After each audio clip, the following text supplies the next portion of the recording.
Salve faithful, and welcome to episode 28 of the Beyond the Sidelines podcast. I know, 28 now. Pretty surprising. Who knew we'd get this far? This week we'll be talking everything from Lions FC winning the Foundation Cup over newly promoted Sunshine Coast Wanderers, Djokovic winning his 8th Australian Open, Aussie women's taking home the bronze at the Sydney 7 and the men disappointing at 6th, Rugby Australia dropping Foxtel as their major broadcast sponsor, Hyundai maybe cutting the A-League after their 15-year partnership, and the Australian ODI and T20 squads announced. No Stoyne, Ashton Agar in. How is Stoinis not in that squad? We'll be talking a whole lot more in the tail. We'll also be having Alex Gersbach as this week's guest, so I guess let's just get into it. There's scenes here at Perry Park. Chris Lynn has taken the wild thing and sent him. Oh, bang, yeah! And welcome back. We've got the boys in studio. Again, the full contingent. We're on a roll here.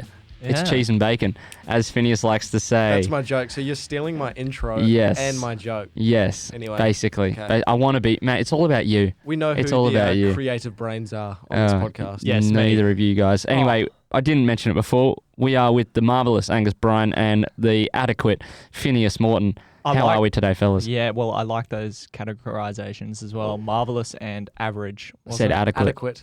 Adequate. Another How do you spell that one? Yeah, there we let's go. move on. See, I can spell it. What do you mean? Adequate. Take a bow. Took me a minute or two, boys. but I got there. See, I'm feeling pretty chuffed because I think that's an upgrade to what you were calling me off air. So off air? Yeah. Where's the joke here? Well, adequate, that's an improvement, right? So okay. Well, I did say average. Yeah. Is that better or worse? They're pretty well bang on, mate. Yeah, yeah, pretty much. Anyway, should we get in the Fast Five? Okay, we'll get in the Fast Five. Well, yeah, okay, fine. Yeah. What would you like to talk about? Oh, no, Gus? no, continue. Actually, we should mention it. Gussie, you went on a bit of an adventure this week. Tell us about it. Did I? Okay. Well, no, I didn't because I spent pretty much every day at home. So, you're wrong. Okay. Right. Well, that wasn't as funny as what I hoped. No, not at all. What do you mean? What did you want What were from you me? trying to get out of that? I was trying to put him on the spot, see what he'd do, see if he'd freeze up, and he kind of did, kind of didn't. Would have been better if he made up a story, though. That's what I was That would have been hoping the funniest thing. I would have loved to see what your creative brain, basically Carl Pilkington, could come up with. Yeah, I was trying to think for a second, but usually But my brain don't work. No, that good. usually I draw in things from my surroundings. So And you're surrounded by orange walls. Well, yeah, I'm sort of stuck in a studio. Usually when I'm talking to someone, I'm looking over their shoulder and I see, maybe there's something going on behind them, and then I'll draw. You did that the other day. Yeah, I did See, do that the other day. Normally, when I speak to people, I look at them. Yeah. That's normal. What's wrong with you, mate? What is wrong with you? Where do we begin? Well, I mean, I do look at them, but sometimes I just get distracted, easily distracted. Brilliant. The Fast Five is where we have 5 topics. We got 5 minutes. If you do the maths like Gus obviously can't, that's one. Wow, we just bashing on me. All pretty podcasts. Pretty much. We've relaxed that a We wee have bit, actually. I think, of the last couple of months, and our viewers, they're missing it. That's what we got the feedback, mate, and give the people what they want. The faithful, basically, the faithful. I'm sure the faithful don't want to see that. Well, they don't want to see it because they want to hear it. Yeah. Yeah. Well, Yeah. whatever. Anyway, first of all, Lions FC, we were at this game. They win the Foundation Cup 3-0 over the newly promoted Sunshine Coast Wanderers. Boys, what did you make of the whole affair? Well, I think it was really, really cool. First off, it was our first taste of out-and-out NPL action. Wasn't it? Well, it's not even really NPL action, but yeah. It kind of is. It's a week out. The NPL starts this weekend. Mm-hmm. Sunny Coast host the Brisbane Roar Academy. But no, it was great. Lions Stadium. What a venue for starters. I think it was about 4,000 capacity. Something like that. But the thing that kind of annoyed me, if we step away from the gameplay for a second, I was think I know where you're going. people refusing to pay entry. Yeah. So there's a car park that sits above the ground, and people were sitting on the back of their utes, watching from up there and watching the game. It was a gold coin donation to get in to Lions Stadium. For the bushfire appeal. Just do your part. You know what annoyed me was I wasn't able to bring my frozen Coke in. There was no liquids allowed. But then other people brought them in. And then people after us brought it. I brought my frozen Coke. They're like, oh no, you can't bring that in here, liquids. And I'm like, oh well, now I'm gonna have to scull a frozen Coke, and that never ends well. The brain freeze was not enjoyable. Not ideal. But I mean, more on the game. The game itself was Game was great. Very good. I thought one thing, while we're talking about things we're annoyed at, Lions FC goalkeeper. What is on his head? he was wearing like a beanie kind of snood thing. Everyone knows it gets a bit chilly at Brisbane at 6 p.m. Richlands is a microclimate, basically. The dude, I don't know why I was wearing a beanie. It was like there was no wind. Yeah. Like it was temperate conditions. But I mean, he actually played a very good game. So he did play a very good game. I think he was man of the match from my view. But I think it was two. I'd probably say he was Zach Maltby. Zach Maltby. He was one of the two fresh signings who both got on the score sheet. So again, good showings for the Lions. Mm-hmm. Not so much for Sunny Coast. But they got a lot to work on. They're a new team though. They won the FQPL last season and earned promotion. New boys on the block and see how they go. They'll build. They will build. Novak Djokovic, someone who probably doesn't need to build too much. He wins his 8th Australian Open, the most of all time, and most in the Open era. Basically, this dude's a freak. Absolute freak. I mean, he's won the most Australian Opens. Full stop. Yeah. With 8. Just said that. And he has the ego to match. Yeah, he does. Yeah, the tapping on the foot. He's kind of weird though, Djokovic, because why do people not like him? I don't know. I like him. I don't I'm like not a him. huge fan of him. See, I don't like him, but I don't know why, if I'm being honest. Yeah. Well, an old saying when I was playing tennis was the Djokovic comeback, right? Yeah. And he pulled it off once again. He did. Break there. When did you play tennis? Yeah, we've never heard this before. I used to play tennis when I was back in state school. Wii tennis, maybe? The young I was a little bit of Wii tennis was the goat. Wii tennis was a good I mean, I played that as well, but that was practice. What was your best Wii game? Sport. What was your premier sport? I'm pretty good at bowling. Yeah. But yeah, look, tennis was pretty easy, and that I was pretty able easy. to. It just came naturally. No, it was tactics from Wii Sport tennis. I was able to replicate in the actual game, hit into corners. I was pretty good at that. Down the tracks. How about you, Finn? What's your top one? I had a bit of pace as well. So okay, fair play. I liked a bit of baseball. Liked a bit of baseball, hey? Yeah, that was alright. But I didn't play Wii that much. No. To be fair, so yeah. Fair enough. More of a Wii Fit kind of guy. Get on the scales. Lose a few kilos, kilos while you're at it. Is that a suggestion? No, not at all. Should buy one for your birthday, mate. Also, Kyrgios extends his bushfire appeal, which is good to see as well. Yeah. But we'll move on. The Aussie women's took home bronze at the Sydney Sevens. The men were at 6th, which is disappointing. We had one of the members of the squad, Joe Pincus, on the podcast last week. We're kind of teasing it a little bit here, but we'll also have another member of the squad. I guess you'll just have to wait and hear that one. But what did you guys make of this whole week of Sevens? Sydney Sevens, it's always pretty successful, I think it looks like a party. It looks like fun. So that's why it was such a disappointment. I think we were about 13 or 14, and they moved it from the Gold Coast. Yeah. I went once, but obviously I was 12. Oh, I'm frothed. Couldn't quite have beers then. I was a few years off, obviously. But weak. It would have been so much fun to go with a group of mates now. Oh, yeah. And it'd be so much fun. Just enjoy it, because it is a party. It's a party with some rugby in the middle. Yeah. Right. My mate went to the Hong Kong one. They flew there just for it, so they could have, and it looked like so much fun. Bucket list, absolutely bucket list. Well, I mean, the ladies did quite well. Charlotte Caslick once again just a standout for them. She won one of the players of the tournament in the team of the tournament. But they can't beat Canada. They got smashed by Canada in I think it was the semi-final. Yeah. And what are they going to do? They can't get past that team. They've lost that momentum that they generated about 14 months ago. Yeah. Leading ahead of the last Olympics. They were the benchmark with New Zealand, and now New Zealand, they are very much head and shoulders above everyone else in women's sevens. Yeah, but how about the guys? Disappointing. I think it's disappointing, but again, it's that new format where only the top of the pools goes through. This is new for Hamilton and now Sydney Sevens. It used to be the top 2 from each pool. Mm-hmm. Now it's only the top. So the men, they had the United States in their pool. And I thought that was a bit embarrassing from Australia to lose. No, the United States are a very good team. They came second overall But the amount they lost to them by. Yeah, again, they are a good team. And the thing they do well is because they've got a lot of, for a better word, failed NFL athletes. Pretty much. They got Perry Baker, Kyle Niles, who interchange. And they are the 2 fastest men in sevens.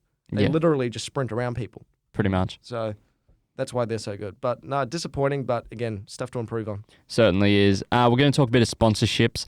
Rugby Australia have dropped Foxtel as their not their sponsor, but I guess their their distributor, yeah, their network. It's the broadcast deal. The broadcast deal. They've dropped them from that broadcast deal. We'll talk about that first, and then we'll get on to one of the other sponsors that may be dropping their, I guess, support. What do you make of this? What does this mean for Rugby Australia? It's the death of the game I love in Australia, I think, ultimately. I think it could be too. Because Rugby Australia, what they want is they want to set up a streaming service, or not a streaming service, well, at least a broadcast deal, which has Wallabies, Super Rugby, Shoot Shield, and QPR, Queensland Premier Rugby, all available.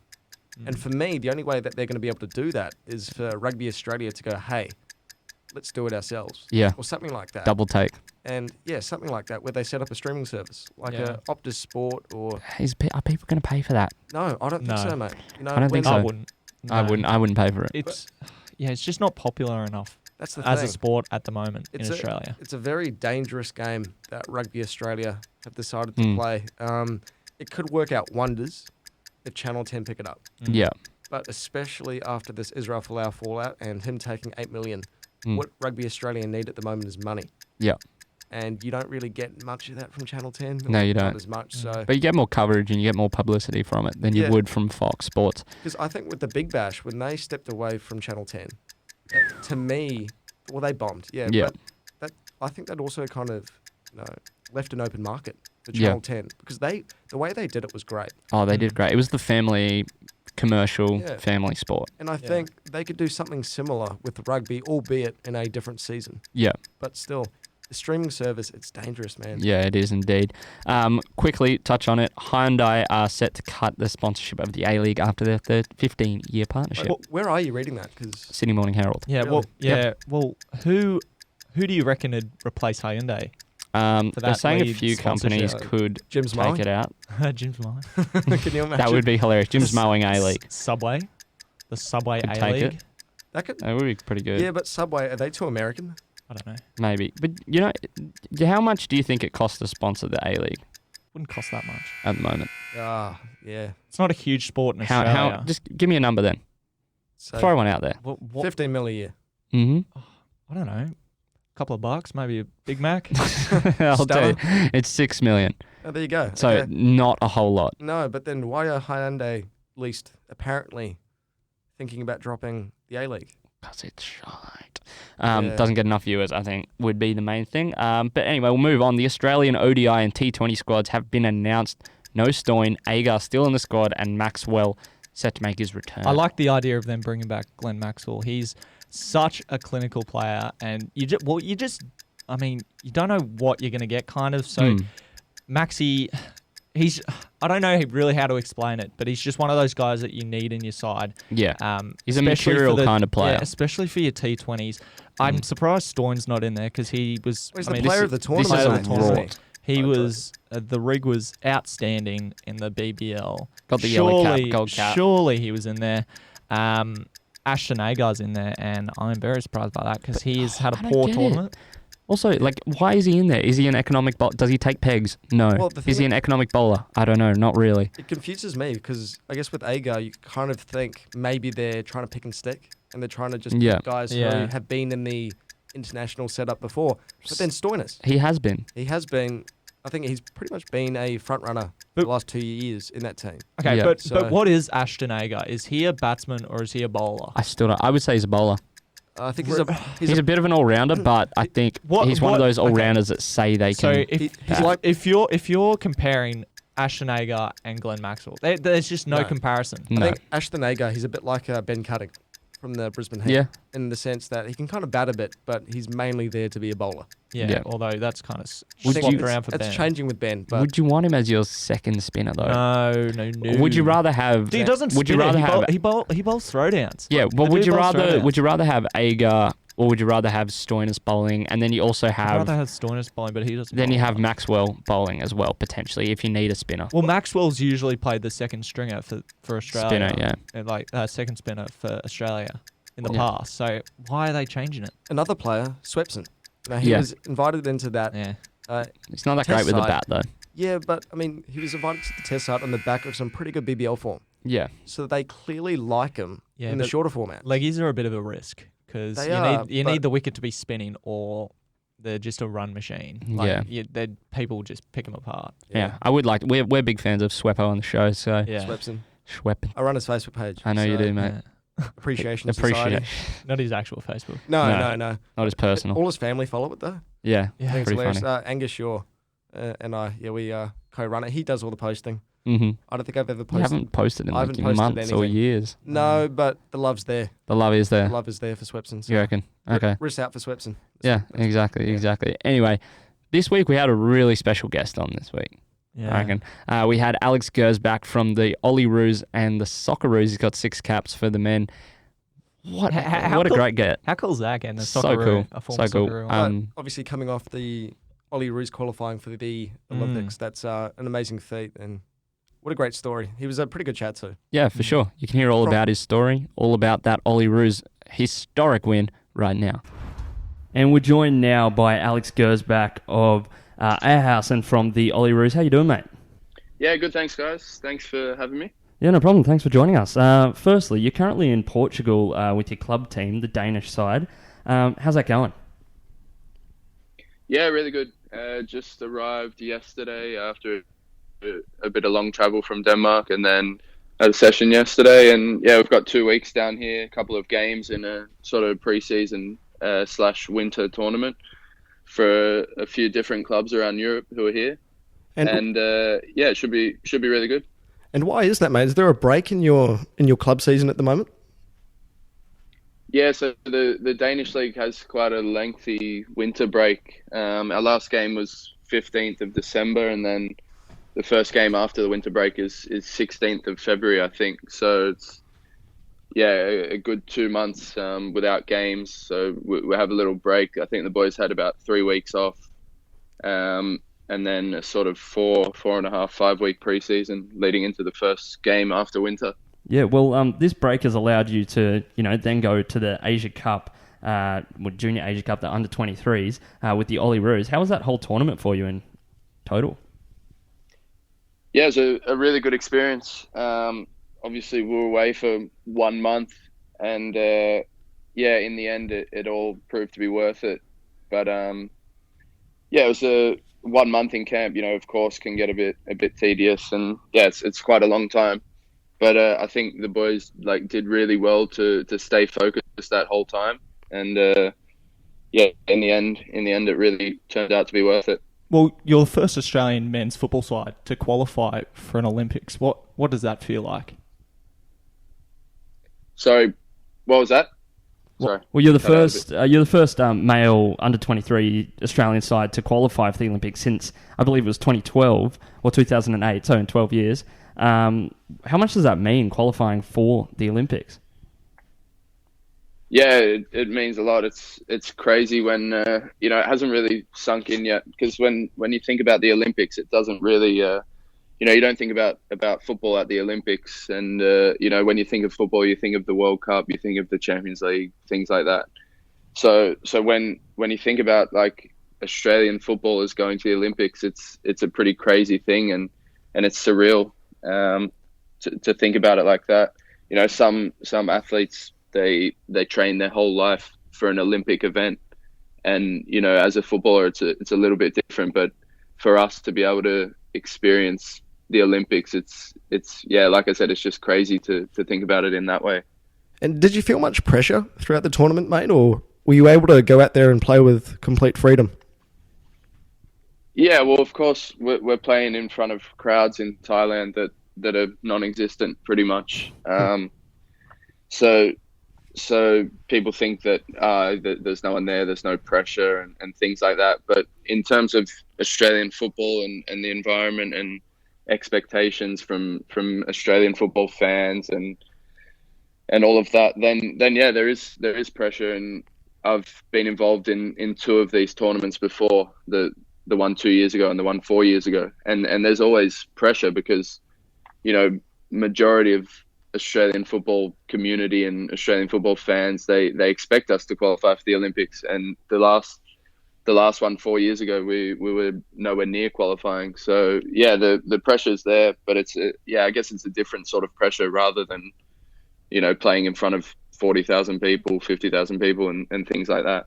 And did having first team boss Graham Arnold involved with the Olyroos, how much did that help the younger guys go out there and perform? Yeah, I think that was massive, to be honest. Arnie's decision to take charge of the Olyroos as well as the Socceroos, I think is one of the main reasons why we were able to qualify, to be honest. And that's nothing against Gary Van Egmond, who took us for 2 camps leading up to the tournament. I think those 2 camps and Gary's knowledge and wisdom and the way he coached the team and brought us together played a massive part in us qualifying for the Olympics. And I don't think anyone's sort of given any credit to him yet for that. So, first of all, really, really thankful to Gary for that. And, obviously Arnie being involved with the Olyroos and pretty much the whole Socceroos staff were in camp with us in January in Thailand. So I think that made a massive difference. And of course, when you've got 23 young players wanting to impress the first team coach, then it's a different story, really. And obviously Arnie has an amazing track record, and his coaching ability, of course, made a massive difference in us qualifying for the Olympics. Well, mate, you beat Uzbekistan to get there, and they're sort of a sort of unknown side. What was said pre-match by Graham Arnold to sort of get you guys across the line? Yeah, it's sort of difficult when you play against these teams because you can analyze them and you can watch a bit of video, but you never really know what you're coming up against because you don't know the players from a bar of soap. So when you play in your own league and you watch the video, you see these guys play every week, and you know how they play and what they're going to do. Especially as a fullback coming up against a winger, for example. So when you play against these countries that really you don't know much about, it's more difficult. But yeah, I think the main message from Arnie was to focus on ourselves, and we actually didn't do that much analysis of the other teams, to be honest. So the main thing was, if we play our game and we perform, then we'll beat whoever's in front of us. Yeah, and you did beat them, obviously. Nick D'Agostino with an amazing solo effort. What was that moment like when he scored that? Yeah, it was. I think I was first over to celebrate with him. I was pretty happy about that. Just didn't want to go to 120 minutes again. Yeah, fair enough. But no, it was a special moment. And like I said again, like there was no one in the crowd. The stadium didn't erupt or anything like that. But I think, the pure joy from all of us boys made up for that. 100%. And you mentioned that there was no one there. Did that almost feel like, I guess, a moment for you guys more than anyone else, more than for any supporters or anything? Was that a moment you guys, I guess, will cherish as, only you guys really got to celebrate it? Yeah, I guess like a lot of Aussies were following the game at home. They were all streamed or all live on TV. So, of course we had supporters behind us, but we didn't have anyone in the stadium really. So, I guess it made it, a little bit more special for us because we were able to, it was just us in the stadium and it was just us against the Uzbeks. And for us to get it over the line and celebrate as a group was really special. Exactly, mate. Crazy scenes, I guess, but it's a bit of a good thing for you guys that you got a second chance. Losing to South Korea, you'd played them in a friendly, and you'd played them earlier in 2019 in Cambodia. How confident were you heading into that match that you could get the job done in the semi? Yeah, to be honest, we were actually pretty confident leading into that match. The game in Cambodia, I thought we dominated for the most part, and then they came out in the second half and sort of turned it on for a little bit. And then this game before the tournament, at the start of January, we also sort of dominated that game. But I don't know, it was a different sort of beast that South Korea came out with in that semi-final, and I think to be honest, they had a really good game, and individually their players performed at their maximum, and the team performed as a whole. So I think, and in addition, we were a little bit off that day. So I don't think the gap is that big, for example, to a team like South Korea. I think just on the day they were much better than us, and that showed a little bit. But we've definitely shown before that we can dominate them, and we can give them a good run. So I think, to be honest, the teams are quite even, and South Korea on the day just outperformed us, and they showed up, which is credit to them, because that's when you should be able to do it in a semi-final of the Asian Cup, and they were much better than us. Yeah, they definitely did pip you. Your coach, Graham Arnold, we've mentioned him earlier, but he had something to say after the match. He said that basically he's been doing this for a while now, been calling for more funding for Australian football in general, but also the under-23s. What do you make of that? Do you think that there's justice in that? Yeah, I think he's 100% correct.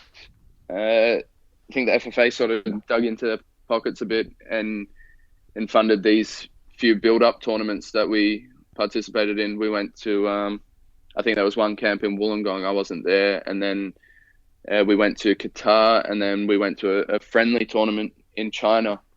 And this was all in the past 6 months. So I think those 3 camps in the past, maybe it would have been one camp before the Olympic qualifiers. So they're on the right track there.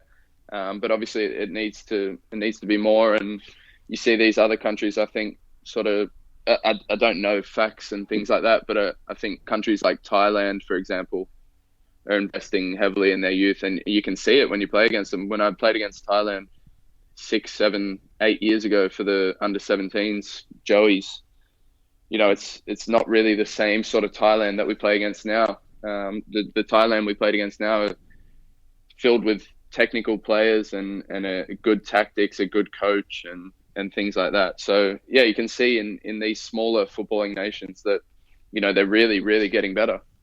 And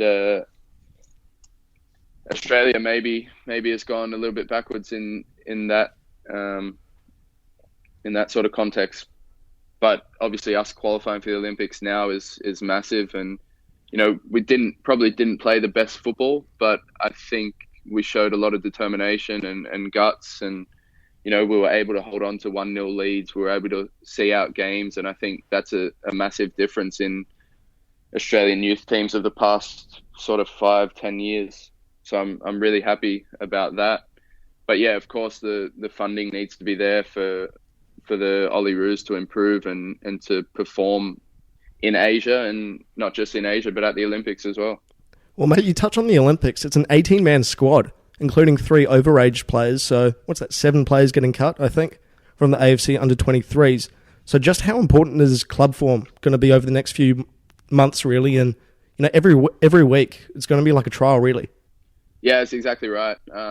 I think straight away after the game, everyone was really happy, and then I think sort of when it sunk in, boys started to realize, like, shit, it's going to be tough to make this Olympic squad, and we've come so far already in the qualifiers and being able to qualify for the Olympics that you really, really don't want to miss out on going to the Olympics. So I think all the boys are well aware of that, and there's boys to come back in, and then there's also the 3 overage players. So everyone's going to be on their toes for the next 6 months, doing everything they can to be in that final squad of 18. Yeah, and you mentioned that. There's also been talk amongst, A-League coaches, A-League managers, about players that do go from club sides, such as like Alassane Touré and other players, other youngsters, going from the club sides to Olyroos duty and potentially falling down the pecking order at the club level. Do you think is there justice in that? Do you think going on Olyroos duty, do you think that can sometimes hinder club development at times?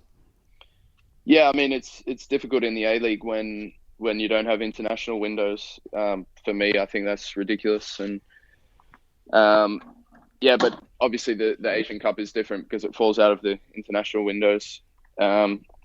So, it's just one of those things. You can't really do much about it. You see it happens all over the world. It's not just in Australia. You see players in the Premier League going on national team duty for the African Cup of Nations, for the Asian Cup. It's just something that happens, and to play for your country is massive, and you're not going to turn that down. So you go away with your country and you come back and you do what you got to do when you come back to your club to get back in the team if you have to, and that's just football. It happens when players get injured, when players get suspended, other players get a chance and maybe they do well, and you got to fight to get back into the team. So yeah, with tournaments like that, I don't think it's a big deal. If you're good enough, you'll fight your way back into the team. But obviously, with the A-League, when it's there's no international break and you're going on a camp in Qatar or in China for 1 week, you're missing 2 A-League games. That's unfortunate, and I think that's a little bit unfair on the players. Well, you actually played for Sydney FC earlier on in your career. Is there any sort of reason why you might have ventured out of the A-League and decided to focus on European football? Yeah, so I played a season and a half in the A-League, and then I had the opportunity to go to Norway with Rosenborg. And yeah, I jumped at it because, I was 18 and I was keen to get over to Europe and to play football in Europe. And yeah, I don't regret that decision at all, but I think everyone's different. Some players are better off staying in the A-League a little bit longer and waiting to get the right move to go to Europe. But everyone talks about the right move, but in football it's almost impossible to say what's right and what's wrong. Everything can be different for each individual player, and you learn from what you do and your career moves, and sometimes you make the wrong decision, sometimes you make the right one, and you just got to go with it and keep performing and keep working hard. Well, I mean, you've been to a few European clubs now. How do you find the transitioning between these sides? Yeah, so I've played in 5 different countries already by the age of 22, which is not ideal, but yeah, I've learnt a lot both on and off the field, and yeah, when you go to a new club, it's not easy. First of all, with logistical things such as finding a new place to live, for example, and things like that. It takes time, and it's quite stressful. But once you settle down, it's not really a big deal. But yeah, I've learnt a lot from playing in a couple of different countries. How do you find, I guess, the transition from Australia to Europe, and then European clubs to European clubs? How do you find the transition between those different? Like, what did you have to do to transition from Australia to Europe, and then Europe? Well, I mean, I guess Denmark or Norway to Denmark. What do you do differently for those, do you think? Yeah, so when I first went to Norway, I was 18 years old, and I went from Sydney to one of the coldest places in the world in Trondheim, and snow every day for 3 months in winter, and 3 hours of daylight in the middle of winter. So it's for a young kid from Australia, it wasn't easy. But I think what's been good with me is I've sort of tried to adapt to the culture and tried to fit in. I think that's a really important part. And I think that starts with sort of learning the language and becoming interested in the culture and how they live and what they do. And that's what I tried to do. And then I ended up loving Norway, and it felt like home. And then I had to leave to go to France, and I tried to do the same thing and experienced another amazing culture in France. And then obviously in Holland was exactly the same, and now in Denmark. So I've been lucky, to be honest, with the cities I've lived in. I've lived in some amazing cities, all 4 of them, to be honest. And the football teams have been equally the same. I've had ups and downs, but overall the clubs I've played at have been really fantastic football clubs. Yeah, 100%. And you've said before you played for 5 different clubs, or 5 or so clubs in your career so far. How do you think that's, I guess, shaped you, A, as an individual, and B, as a professional? Yeah, like I said, it's not ideal to play for 5 different teams before you've turned 23. So, yeah, football-wise, things haven't worked out exactly as I would have liked. But yeah, as a person, it's helped me a great deal. Experiencing these different cultures, like I said, and being able to move countries at such a young age and do it 3 or 4 times within the space of 3 years. And, it takes a lot of mental strength, I think. And I think that's a big part of, it's helped me a lot in that way. It's helped me mature as a person, of course, coming from Sydney as an 18-year-old and now 4 or 5 years later. And I feel like I'm much more mature and, I can handle these things. But now in Denmark, I want to really settle down and do well and make sure when I leave Denmark, it's to take the next step, not to go backwards and find another step, if you know what I mean, which is what's happened in the last few years with me. Well, do you think Europe is the ultimate goal for footballers in Australia? Yeah, I think so. Well, you see, football is not just Europe. I think that's sort of what we think in Australia. We think, the A-League in Europe, but that's definitely not the case. You see a lot of Australians playing in Asia. There's big football clubs in South America, the MLS in America as well. So people think Europe is everything, which is not really the case. I don't think. There's a lot of the world, a lot of big clubs, and definitely in Europe, and that's where most Australians want to play. But yeah, there's more to football than Europe. Well, there is more to football than Europe, and international football is that. We saw you made your debut in 2016 against Greece. What was that like as an experience? Yeah, it was pretty special. Obviously, making my debut against Greece, where my mum is from, and her parents are both born in Greece. So for them, I think it was extra special. And yeah, really special to make my debut for the Socceroos in Sydney in front of my friends and family. It couldn't have been any better, really. And you mentioned, growing up in Sydney. What was that like for your development as a footballer? Yeah, I think a lot of talented footballers come out of Sydney. I guess the opportunity is greater in a place like Sydney. There's different pathways you can take, and the coaching in Sydney compared to maybe some other areas in Australia is obviously good. So yeah, growing up in Sydney, it's sort of a privilege as a footballer. You sort of have it a little bit easier than other states and other areas maybe. And you mentioned, obviously Sydney. What would you say to a young kid wanting to pursue football? What would you say to them? Yeah, it's a good question. And, a lot of people always answer with, make sure you're having fun and stuff like that. But I think that's a bit cliche. So, I don't know, just having to think, really. Yeah, it's sort of hard to give advice. But ultimately, they also say, keep working hard and everything. So if you're doing the right things and trying to be professional, obviously it's different at a young age, but the quicker you get into that routine of doing everything you can to become a footballer and being successful, because just becoming a professional footballer is hard enough, but that doesn't really mean anything. It's about being successful after that. Yes. And I think that comes with professionalism and hard work. Yeah, it certainly is, and you put in the hard yards. We'll wrap up. We'll let you run along. Thank you very much for joining us today, Alex. No worries.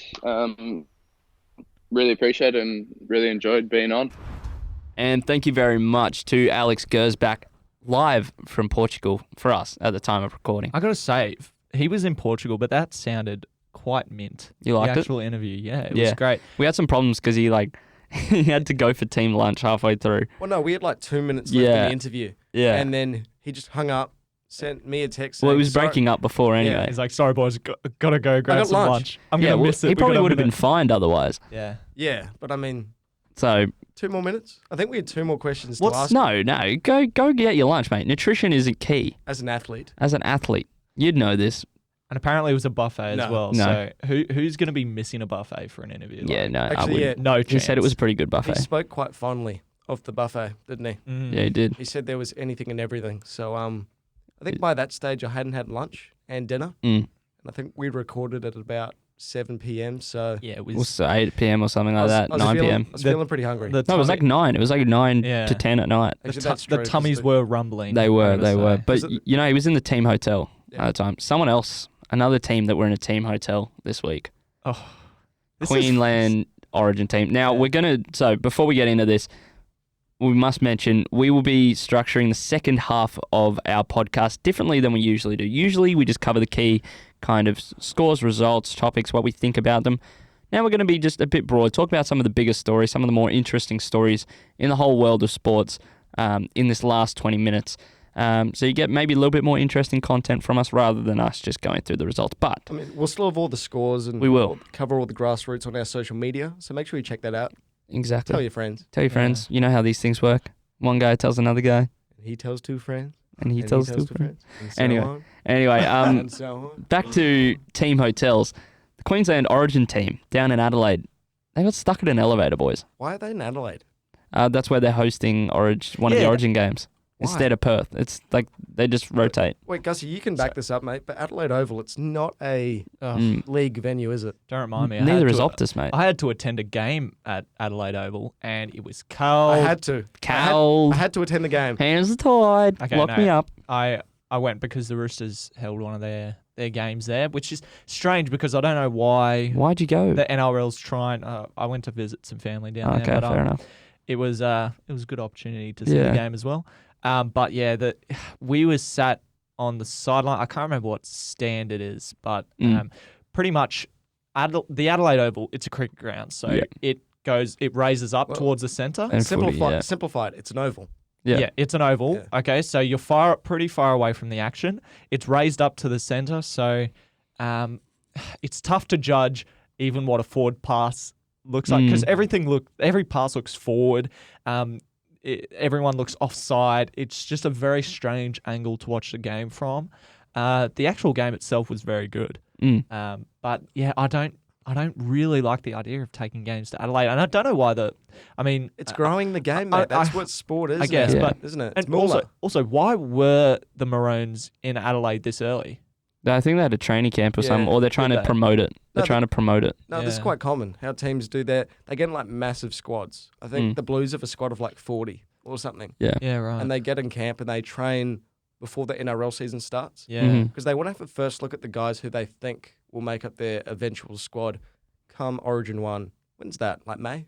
yeah. Something like that. But I mean, a lot of the time it depends on your league form at the start of the year, anyway. yeah. So, but I guess they Again, have their certain guys their spine, yeah. their spine that they usually will go to. Mm. Yeah. Well, you have such a big pool, but I will say this: Adelaide Oval as a cricket venue, Great. Oh, great! One of the Ooh, greatest. it's great. I went there for the day-night test. Mm. Aussie beat New Zealand, unsurprisingly. This is about, I think, 2015, 2016. Loved it. I think it's my favourite stadium in Australia. Even better than the G. There you go. Ooh, Wow, that's a hot big take. shout. Hot I think so. take. The G's quite boring. But It is a bit boring. That's my view. I agree with him. I It's think home, I think but- the G, the G's a spectacle, but Adelaide Oval, it's got sort more of like character. the Adelaide Oval, sort of like the spiritual home for cricket, isn't it? Yeah, a little probably. bit. Yeah. Probably. But, but the actual story. yeah, let's that we get should back to cover the is, story. the Queensland Origin team. There was about, 6 of them, I'd say? I think more. Yeah, I think 6. more. I'd say to 8 because Yep. there is a limit in elevators. Yes, gamble, there's a of weight course, limit. that everyone sticks to. But yeah, they got stuck in the elevator Yeah, they were for 90 minutes. Yeah, And- I heard Daly Cherry Evans talking about it on the rush hour, and Yeah. he was spotted on the ground shaking and not handling it well, basically. Yeah. He said he's already been stuck in an elevator once before, so It was a bit weird. probably I not a think- good situation. Whose story was I looking at? I was looking at, I think, Jai Arrow's Yeah, it was story. Jai Arrow's. Yeah. And it was, I was like, I don't know really what I was watching because they're all sort of they're all shirtless, they're all sweaty. shirtless. I think half of them are in their underpants. Yeah. And they're all just camped in this elevator, just sweating their balls off. I'm like, okay. I'm like, what's going on here? Yeah. Kalen Pong is in the corner, like flexing as hard as he can. I was like, okay, mate. Yeah. Well, have you guys been stuck in a lift? No, I haven't. Have you? No, I haven't. I reckon that'd be It'll be fun. It'd be fun. Give it once. Team bonding. Apparently, they're quite worried about air, obviously, because they run out of air. It was getting hot. Apparently, they also checked like the roof to see if they could open one. Yeah, of course you would. They Man. couldn't. Yeah. You'd freak out, wouldn't you? Yeah. These guys, they look pretty calm, aside from sweating and Daly Cherry Evans. Yeah. Well, you're the Queensland Origin team. You're going to get out. It's not like no one's... Exactly, yeah. Someone knows where you are. They're Yeah. like, why are they not showing up to the meeting or whatever? Rather than if you're just a random, they're like, oh, a bit weird that the elevator's not coming. Yourself. Yeah, Yeah, think it would about be. being by yourself and you just go, oh, elevator's stuck. Yeah, I don't think Kevy's going to go, oh, yeah, we're cutting all them. Where's Kalen? They're gone. Oh, gone. Out. Captain? Valentine Gone. Hines, number 1 jersey. There you go. Anyway, no, that's a shout, though. Might be. No, I think he'll See be how he goes for the Cowboys. It's a side note, but he'll be plonked on the wing, I think. Mm. Just because he's been so successful there before he left Yeah. the Jets. But anyway. Yeah, exactly. Well, let's stick on league because, you know, Gussie loves it and we haven't been able to talk about it for a while. Yeah, no, this is great. What can you do for the Broncos? If you were to do one thing for the Broncos, what would you do for the Broncos? Die for them. Make sure you can pick something because, like, you get to do one thing forever. Forever. Yeah. That's the rule. I want to be known as a lasting legacy to the Brisbane Broncos. Well, what's the story, Gus? Yeah, so apparently now you can leave stuff to the Brisbane Broncos in your will. Why? So you can, Why on they're called earth? bequests. So pretty much you die. Yep. That's how a will works normally. Yeah, well, I mean, now when you die, you can just go, you know what, Broncos, you can have all my money. You can have my house. You can have Will this my system dog, work? You can have anything you want. You were reading about it before, and you read that there were some perks or some benefits. What benefits can there possibly be for someone who decides, hey, Broncos, take my house? Post-mortem. There's no benefits for the dead guy. Yeah. I mean, other than the Broncos being able to get better facilities, the Broncos being able to... that's for you. Yeah, you become a lasting Well, member. you know what? I think is it's that- just going to be for Feeder's Pokey money, if Well, I'm no. honest. It's going straight on Dragon Link. I mean, apparently, Back that. apparently, I reckon. you get to be a part of one of the most exclusive clubs. You get to be a Broncos legacy member. So is this when you're alive? So if you go, I'll give this, you get perks when you're alive or when post-mortem? I think when you're dead. I think don't when you're dead, you're a part of this club. It's an What? exclusive club. Do you don't get like even a have brick to, with your name on it at the I don't know. training ground? What's going you on? might be chucked on a poster in Suncorp somewhere. No doubt. Maybe. No way. Maybe. Just why? I don't Why? understand it. It's the weirdest thing I've Well, ever heard if you of. love your club that much, like maybe Would you do it for the Chooks? Maybe. What would you be willing? He paused. Okay, He okay. paused. You paused. Okay. What perks would you need to get to do it? To put anything? I'd like maybe something in the stadium, Okay. like maybe a plaque or something like that. I feel like that might be fair. Okay. And how like much would what you said? Maybe a brick. Yeah. But Yeah, it gives- like a special memorabilia, like a wall. something you'll stay there forever? All the fan. Yeah, exactly. Okay. And what would you be willing to give to have one brick in the training ground or in the ground itself? Money. Yeah. I don't know how much. Oh, No, this is why I'm asking you. How much would you be willing to put up for that? maybe 10 grand. 10 grand. I don't know. I don't know how much it'd Mate, cost. that is one expensive That brick. is one expensive brick. That's exactly Well, right. I'm just trying to think of like the different. I don't know how much it would cost. Yeah, do but- you reckon there's like a requirement? Or do you reckon it's just Yeah. like, hey, Well, it I've got this depends. gold coin that I don't want to use. Take it, Broncos. I won this on Keno the other night. Well, we didn't. We but, didn't, no. No, do you reckon there's a requirement? There Or do you reckon, probably is. like- There probably is like a stage show. Maybe like you die and you only give like $10. Like they're gonna be like, oh, who cares? But if you're giving like $1 million to the club, they're gonna be like, ooh, let's name a stand after him or something. Or, $1 million for a stand. I don't know. I don't know. I'm just guessing. Like Does someone like that deserve a stand? No. For their non-achievements? I Just don't like- think so. I went to some Broncos games. I Mm. wore a jersey occasionally. Yep. That's Give the me Finn, Sam. That's the Finn Morton That's stand. the Finn Morton stand right there. Has a nice ring to it, actually. If Yeah, you're listening, at the Broncos, Gabba coming in from the Finn Morton end. love it. Be great. Yeah. I don't like this at all. I think this is terrible from the Broncos, if I'm honest. It's not terrible. Yeah. I mean, It's taking advantage of fans. For what? They're yeah, not going to get anything. It's just going, do you love the they're club or but, not? I mean, if they're willing to give it up, then Yeah. in a way it's fair I'm game. just reading Fair it play. now. So you get put on a board in the foyer of the Clive Berghofer Centre at Red Hill. So that's where they train. the RSL. But you also get privileges that include exclusive invitations to Broncos Forever events and unique Broncos Forever memento, certificate of appreciation, stuff like that. Does it and say how much and you need to give up? newsletters. But yeah, It doesn't. I can't read where it says how much you need to give up, but all I heard there was I I, think it needs can't to be- read. Yeah.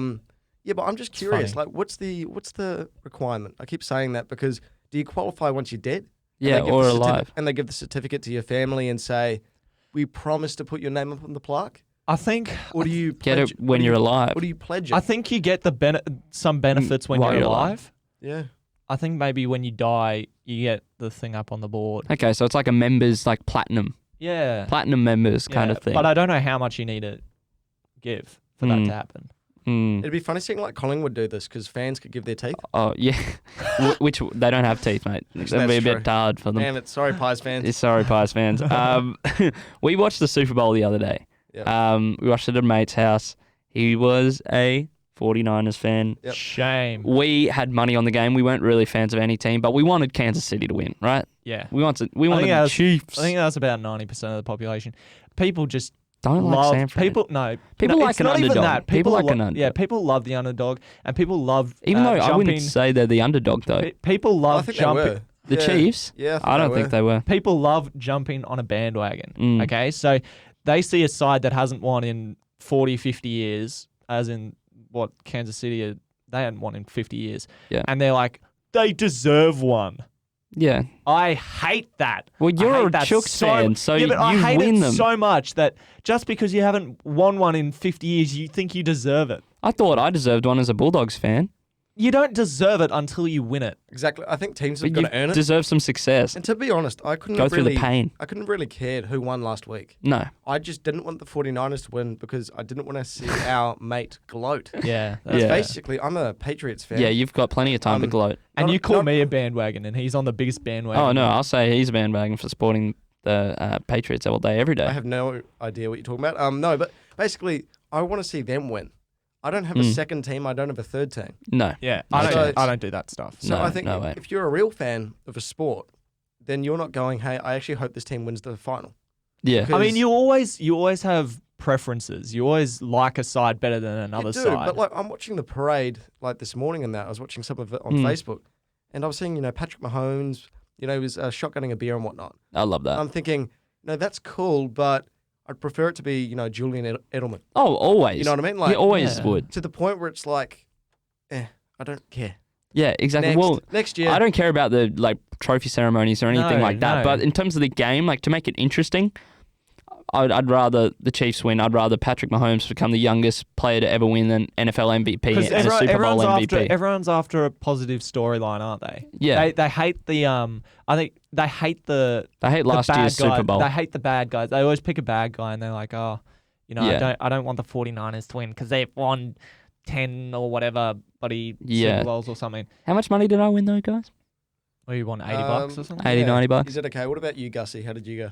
I lost a bit Yeah. of money. Well, Patrick Mahomes, I thought he'd have a better game than he did. He really only Had showed a up great game for me, mate. He won He MVP. He really only showed up for the fourth quarter. He was a Yeah. fourth quarter MVP, wasn't he? Man of Yeah, the he match. was. That's not good That's enough. all. That's all you need. It's because he saved them at the end. I think Yeah. the Yeah. 49ers, 10 minutes to go, they were up by 10. Yep. They should have closed it out, especially with their defense. You Yeah. backed them to close it out. And in Mahomes, he stood up and he lifted when he needed to. Yeah, I think their defense didn't really show up because, they're supposed to be like one of the best defenses, the best defense in the league, especially that defensive front, which is supposed to stop the run. Yeah. And Damian Williams had so many yards. Damian Williams He had a great game. was probably the second best player on the field. I would say so. Other than, what's his name from the 49ers? George Kittle, No. you You know who I'm thinking of. Mostert, No, that. Breda, the running back. Yeah, Tevin Coleman. Yeah, Tevin Coleman. I don't know. I don't think He was Tennant was that wide great. receiver, but Oh, he pretty Deebo much Samuel. You Deebo mean? Samuel, wide receiver, but he pretty much He played. kind of plays a hybrid running back. Yeah. Well, I love that because On jet sweeps. basically the 49ers, they don't play a conventional style of play. No. In that they run, 3 out of 4 plays? Pretty much. Well, it's a sweep. It is, Right. but Jimmy G, the quarterback, for all the money he's on, he doesn't actually do that much except hand the ball off. Are his days numbered? No, You don't think so? no. You reckon he's a franchise QB? Well, this is news. That's He it, might yeah. he might be swapping around with Tom Brady. There's news that Tom Brady might be. What? No, Yeah, they're not what? going to go back, Yeah. and they're not going to switch him Well, back to where he came from. I saw a story about it. I Really? Doubt, I Yeah. doubt it. I doubt I it. doubt that. think, I reckon he's going to LA Chargers. Yeah. Look, Chargers. Tom Brady, this is. Oh, Tom Brady. Yeah. Okay. Or Vegas. Brady, he did grow up as a 49ers fan. So there's as a journalist, that's a pretty nice story, I guess. But yeah, I think he's off to Tennessee. You're in Tennessee. Yeah. Well, I mean, Ryan Tannehill won Comeback Player of the Year. So Yeah, but I think you could see him go somewhere else. He's got a bit of trade value. yeah, now. this is true, actually. It's a similar tale to Nick Foles Yes. after he won Super Bowl MVP. Yeah, and they've still got Mariota, who may need a bit more time to cook. but He is a Heisman winner. How many Exactly. years? So- How many years does Brady have left? I don't He think wouldn't any. have. He'd I think have he's got one or two years left. Yeah. Is that worth? Because Ryan Tannehill was team- not bad. A team that's in a win now mentality. No, Ryan Tannehill was terrible in that last game of the playoffs. But But that- a 'cause- team that's in a win now mode, where their window's closing and the rest of their team, I think you would trade for him. Because Tennessee, they played quite similar to the 49ers. Mm-hmm. They had Derrick Derrick Henry, Henry. who absolutely went beast mode. Yep, And yeah, basically won them 2 or 3 playoff games. 2 Yep. playoff games. exactly. Really put him on their back. Yeah, but I think, Brady, I'd love to see him stay in Boston, but part of me doesn't want him to. I'd like the Patriots to trade up for Burrow. That would be cool. You know, It's not going to happen, I though. can't see it That happening, is but the You know best how much joke they you've need told. to trade. And look, maybe if they trade Brady, they could get the number 1 pick. They're Yeah. not. Do Why you reckon would the Bengals would take Tom Brady? No, they would not. I don't think they would The either. Bengals don't have good enough backs, wide receivers right Yeah, now. I agree. To even need. No, I agree. Want Brady? They're gonna build a side around Joe Burrow. That's obvious. Yeah, I completely agree. yeah, I'm but just throwing it out there. Yeah, it's not gonna. It's not gonna happen. I guess Yeah. what you see in the NFL though is it's quite common for legendary quarterbacks to jump ship. At Late in their career. end. Yeah. See, Peyton Manning, he's the most recent case of it. Yep. And he won a ring at Denver. Yep. Brett Favre. Brett Favre, Joe Montana. Mm-hmm. You know, there's a pretty big list. Yep. So it wouldn't be a big surprise. But I think from a fairy tale point of view, I quite like to see one club players because that's something we don't see that much anymore of. No. You know, so stay in Yeah. Boston, please. Well, one story that came out of the Super Bowl, man was caught napping. $10,000. He spends $10,000 on a seat at the Super It was Bowl. when the teams were running out, right? I Pretty much. think it was pretty around much then, right but at the start of the game. Mate, how do you even sleep during that? I don't understand. I don't understand. Because I'm so angry by this.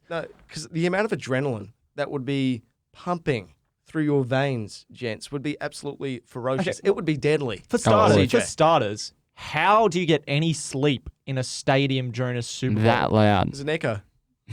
Yeah, but no, but it would be next to impossible. He's actually achieved something by I think he He needs a must medal. be the heaviest sleeper. To be fair, I reckon he probably would have had to have a lot of drinks. Yes, a couple of spicy waters. the start of the game, he must have I agree, really but Dude. loaded up. Tailgate. That's part of the culture over there, though, isn't it? You know, Mm. we'll drink a bit, Not- tailgate. Eat a lot. Not when drinks were about $22. Did he say? He spent $10,000 on a seat. You think he's worrying about $22 drinks? Yeah, but I mean that's pretty ridiculous. How much food and beverages cost? Oh, it is ridiculous. costed But someone at who the game. spends $10,000 on a seat's not going to care Well, exactly. If you have that money to flex, then for one game, and he's sleeping in it. So Exactly. even more. Did you guys also see there was a story before the game? Mm. Speaking of fans, fans were driving to the game. Yep. Didn't prepare enough, Gusman, Mm. and they got caught in a traffic jam. Uh, So they ditched their cars smart. and they walked. Jeez. Just Like- left it there. They go, I'm not missing this. Yeah, but like to be fair, if you're going to a Super Bowl, Yeah. either You're ditching get your public car. transport or really Yeah. think it through. Yeah. Yeah. Why on earth would you drive? Like it's absolutely You'd never drive to an AFL final, let alone. Parking's going to be a nightmare Yeah. for starters. I mean, yeah. I mean, they You have just- huge parking lots that, like, because they just build But- their stadiums in, like, the middle of nowhere most of the time. Yeah, it's quite Like, weird Foxborough. New Oh. England's ground is in the middle of bloody nowhere. because you Yeah. associate the Patriots with Boston, Yeah. but they're actually like an hour south. Yeah. Like it's quite weird. But yeah, these fans, so they were walking to the stadium to get to the 4.5 hours of tailgating. Yeah. So that explains the sleeping man. Yeah, 4.5 hours of drinking, eating. Exactly. Could be Put 2 and 2 together. Well, one thing that's kind of making me angry this week, guys, BBL final. Could be rained out. What the hell? Yeah, so what, the Sixers could be crowned BBL 09 champions Without playing. even bowling a ball or facing a ball. That is so cricket, isn't it? That is That just is sums cricket. up cricket so well because I mean, I've had experience of it myself. Okay, Like, let's talk about your elite career, Gusman. No, I'm just saying cricket's a frustrating game when there are so many different factors, especially rain, that can just stop you from winning. I get it, but what we saw at the Rugby World Cup, which I thought was quite good, was they had emergency days. So the day after every game was allocated to, look, if for some reason, it hits the fan and we have to postpone this game, at least we've got a backup. Yeah. That's smart. That is smart. I don't know. Typhoon Hagibis was a bit of a... That was a bit different. It was a bit different. That was a natural disaster and a big one at that. So that's why there were 2 games called off. But this one, play it Sunday. Yeah, because 100%. They've called off the bushfire appeal match. It was supposed to feature a bunch of they've legends. moved it now, apparently. They've moved it. Really? Yeah. To so when? it was in Sydney, now apparently it's in Melbourne. Okay. Well, no, that's okay. My God. Because I almost thought, to be honest, it would work better on its own. Yeah, I think so too. I don't think it should be a curtain raiser because then no one will go to it. No, so when I heard it was a curtain raiser, I was like, that's actually a bit gutting or a bit disappointing. Yeah. If that's the right word to use. But yeah, I think this is really, really slack by the Big Bash. I think it's terrible. The Sixers Facebook page, they're frothing over it. Yeah. But I think it's weak. I think it's terrible. I think also, how are you helping your brand by going, you know what? We're not going to have the biggest game of the year. It may not be technically the biggest. Well, the final should be the biggest game of the year. But I don't understand how you can have a tournament that goes for 2.5, 3 months. Yeah. And then when it gets to the final, yeah, everything has been leading to this. This is the climax. Yeah. And now that it's here, they're like, give it the underarm bowl. It's sprinkling a bit. We can't play. Yeah. I get rain's important, but, move it earlier. Go to Etihad, chuck the roof on. Change the time. Exactly. That's what I said. Go to Etihad, put the roof on. They've already moved the fire relief game down there, so just move the other one. Yeah, well, actually, that's a great point. Why wouldn't you just put it there? Sides. Yes, actually, no. be If the stars are, then that might be a bit contentious. But I don't understand why they just move it to Adelaide, move it to Brisbane. Who cares? As long as it gets on. Just chuck it to Adelaide. Chuck the roof on. Bob's your uncle. Go to Perth. It's not going to rain there. Yeah, but again, although the outfield's basically an extra fielder at Etihad. Yeah. It's still better than playing the game than not playing it at all. Exactly. Yeah, but again, I think home ground advantage is so important as well. I think the Sixers have earned that. So they have. They've also got the week off though. Yeah, but emergency days. I think that's the key. Not moving it to a different Push venue. it next week. Yeah. So actually, I'm reading about it now. The Legends match, Junction Oval. Oval in Melbourne. Really? Apparently, it's going to follow Australia-India at the T20 Women's World Cup. Okay, cool. Which I don't actually like. Actually, no, that's not good. Because to me, that's kind of going, this game doesn't matter. The Women's World Cup, match against India is now the curtain raiser. Yeah, no, that's terrible. Which, again, these are rumours, these are reports by news.com.au, but I hope that's not the case. I really hope that's not the case. Standalone event. It would sell out most of Adelaide Oval. Yeah. Well, I mean, the last Adelaide final wasn't. Yeah, but I think that's because there's something going on with the Big Bash at the moment. And yeah, I think the Big Bash, dude, it's destined to fail now. I think it's going downhill. It is. It's been going downhill for years, but this year it's just gotten worse. Yeah. It showed glimpses of maybe we can save it. But well, ever since they did that deal with Fox and whatever it was, Channel 7. Yeah.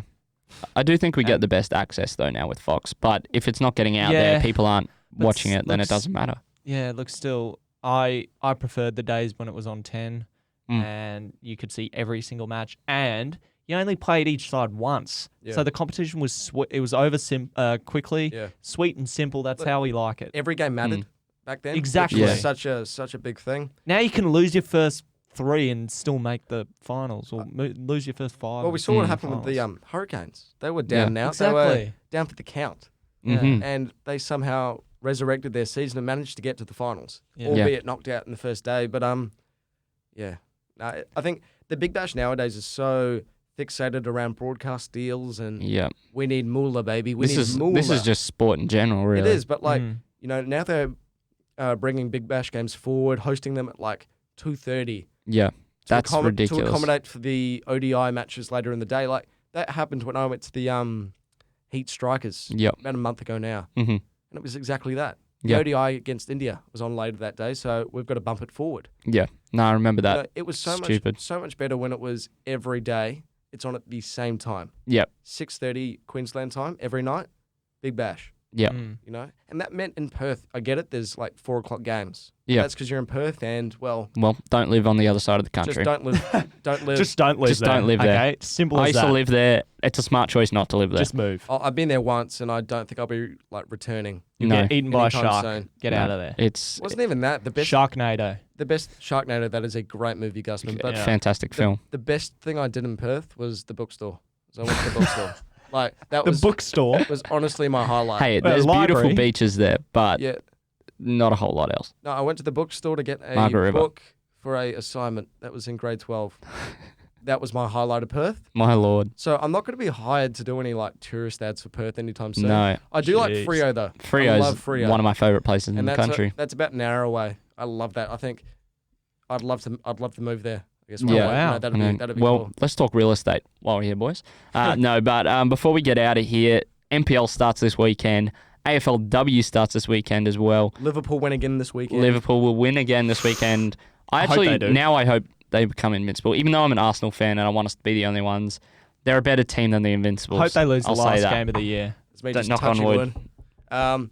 6 games to go. Yeah. If they win all of their next 6 games and City win their next 6, Yeah. then Liverpool win it at Palace Yeah. and get the Guard of Honour Mm. at the Etihad against Yeah. City. I love that. I reckon we need to talk about it each week. Let's check in each week. Invincible to check. Invincible Let's do check, it. yeah. Let's do it. I'd love it because I think a few weeks before Yeah. Palace, Liverpool play Everton at Goodison Park. Mm-hmm. Oh, I would Merseyside. much prefer them to win it in the Merseyside derby. Imagine a Merseyside if you lost that Yeah, game. imagine if they lost. Oh, Everton.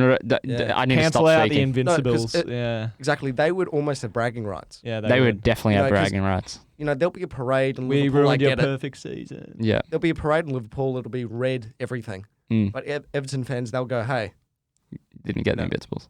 Yeah. you didn't get it. No. You should have got there. Didn't get the chocolates. You got the chocolates, but you didn't get the golden chocolates. You know the what? only club, Arsenal, the only club with the golden Premier League trophy. Yeah, I love that. I think I that's cool. think it's but great. Also, I just want to touch on Arsenal. They've had their worst Don't remind me. season since 1912, 1913.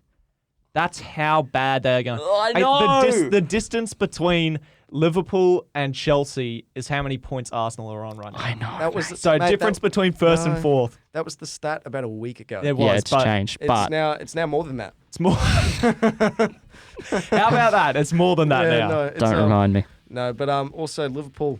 They played Shrewsbury in the FA Cup replay a few Yes. days ago. Jason Cummings. This is quite interesting. Yeah, this is Oh, quite okay. interesting. Liverpool, because of their busy schedule at the moment, couldn't play their first team No. at all. So they played their under-23s, Yeah, people were getting angry at them. and Klopp didn't show up. Like Yeah. this was pre-planned and all that. But the manager, the coach, went, "I'll give it to Should the really. assistant can do it." That's should- terrible. And they still the won. disrespect. And Should show, they yeah, still should won. show them a lot more. That respect is than that. complete disrespect. To be honest, I think clubs should be able to do whatever they want. If Yeah. it's a managerial decision for the Him not to manager to go. go, hey, We're not traveling. it's the best thing for the club for me not to be there, Yeah. then that's the manager's call. So I back it. But like Liverpool, to be fair, they're playing so many games at the moment. That's putting a lot of faith in your under-23s coach as well. Oh, to be fair, no, I think Klopp wasn't really expecting to win it. No. Or maybe part of him didn't want to win it. Because Liverpool's priority is The league. the league, Well, now they've yeah. Invincibles. Mm. Not going to say it. Well, now just they've yet, got but, now they've got touch wood. Chelsea in the. FA Cup, yeah, FA that's Cup. right. And also, they've got Atletico Madrid home and away In the coming up in Champions the League. Champions League. So Very That is tough. very Side. tough. there's plenty on. So Indeed, anyway, that's indeed. why. Because Wellington didn't play last week in the A-League, so That's I your needed football check. I needed to. Yeah, it's my. That's football check. our invincible check. Finn's football check. There you Finn's go. invincible football check. Let's just make the name ridiculously long. That's a tongue twister. It is. Put it on a t-shirt. Maybe not. Maybe It not. just wraps around. Yeah, exactly. Wraps all the around way. the back. Yeah. Anyway, that's it for a week. Let us know if you like this new format of the second half of the podcast. The rest of it's normal. Thank you very much to Alex Gersbach for coming on this show. What an absolute legend. We've got more guests lined up, more awesome guests, so make sure you tune in every week. You can find us on Instagram at _Beyond the Sidelines _ on Facebook at Beyond the Sidelines, on YouTube at Beyond the Sidelines. You can find us on all major streaming platforms. Make sure you also go listen to all of our previous episodes. Make sure you listen to all of our extra times, all the brilliant content we put out. There's more exciting stuff coming, so make sure you tune into that and, I guess, stay on our pages. Yeah, I am starving. I'm really eyeing off Let's go get a stunner palmy. meal. Let's get a palmy. Super stunner, mate. Super stunner, you I reckon? didn't bring my wallet, so can you cover me? Or? Are we shouting you again? Yeah, I'm just going to... I reckon that's like the 5th time. I've just turned Finn down. Definitely not paying for his meal. But we'll see you next week. What?